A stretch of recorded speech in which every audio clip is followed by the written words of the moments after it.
Luc, chapitre 15. Tous les collecteurs d'impôts et les pécheurs s'approchaient de Jésus pour l'écouter. Mais les pharisiens et les spécialistes de la loi murmuraient, disant, « Cet homme accueille des pécheurs et mange avec eux. » Alors il leur dit cette parabole. « Si l'un de vous a 100 brebis et qu'il en perd une, ne laisse-t-il pas les 99 autres dans le désert pour aller à la recherche de celle qui est perdue jusqu'à ce qu'il la retrouve?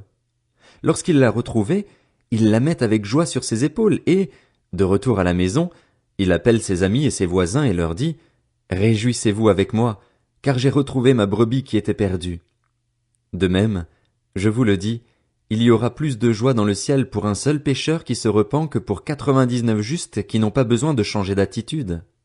Ou bien, si une femme a 10 pièces d'argent et qu'elle en perd une, ne va-t-elle pas allumer une lampe, balayer la maison et chercher avec soin jusqu'à ce qu'elle la retrouve?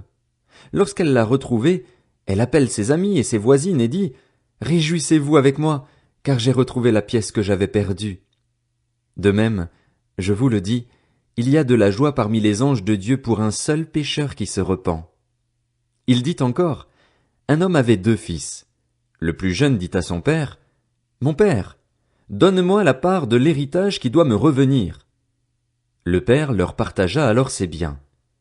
Peu de jours après, le plus jeune fils ramassa tout et partit pour un pays éloigné, où il gaspilla sa fortune en vivant dans la débauche.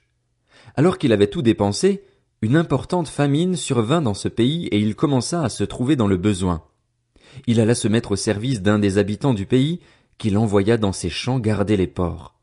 Il aurait bien voulu se nourrir des caroubes que mangeaient les porcs, mais personne ne lui en donnait. Il se mit à réfléchir et se dit, « Combien d'ouvriers chez mon père ont du pain en abondance et moi, ici, je meurs de faim. Je vais retourner vers mon père et je lui dirai, « Père, j'ai péché contre le ciel et contre toi, je ne suis plus digne d'être appelé ton fils, traite-moi comme l'un de tes ouvriers. » Il se leva et alla vers son père. Alors qu'il était encore loin, son père le vit et fut rempli de compassion, il courut se jeter à son cou et l'embrassa. Le fils lui dit, « Père, j'ai péché contre le ciel et contre toi, je ne suis plus digne d'être appelé ton fils. » Mais le père dit à ses serviteurs, « Apportez vite le plus beau vêtement et mettez-le lui. Passez-lui un anneau au doigt et mettez-lui des sandales aux pieds. Amenez le veau qu'on a engraissé et tuez-le. Mangeons et réjouissons-nous, car mon fils que voici était mort et il est revenu à la vie, il était perdu et il est retrouvé. » Et ils commencèrent à faire la fête. Or le fils aîné était dans les champs. Lorsqu'il revint et approcha de la maison, il entendit la musique et les danses. Il appela un des serviteurs et lui demanda ce qui se passait.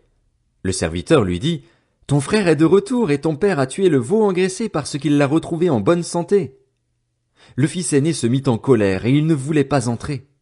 Son père sortit le supplier d'entrer, mais il répondit à son père, « Voilà tant d'années que je suis à ton service sans jamais désobéir à tes ordres, et jamais tu ne m'as donné un chevreau pour que je fasse la fête avec mes amis. Mais quand ton fils est arrivé, celui qui a mangé tes biens avec des prostituées, pour lui tu as tué le veau engraissé. » « Mon enfant, lui dit le père, tu es toujours avec moi et tout ce que j'ai est à toi. Mais il fallait bien faire la fête et nous réjouir, parce que ton frère que voici était mort et il est revenu à la vie, il était perdu et il est retrouvé. »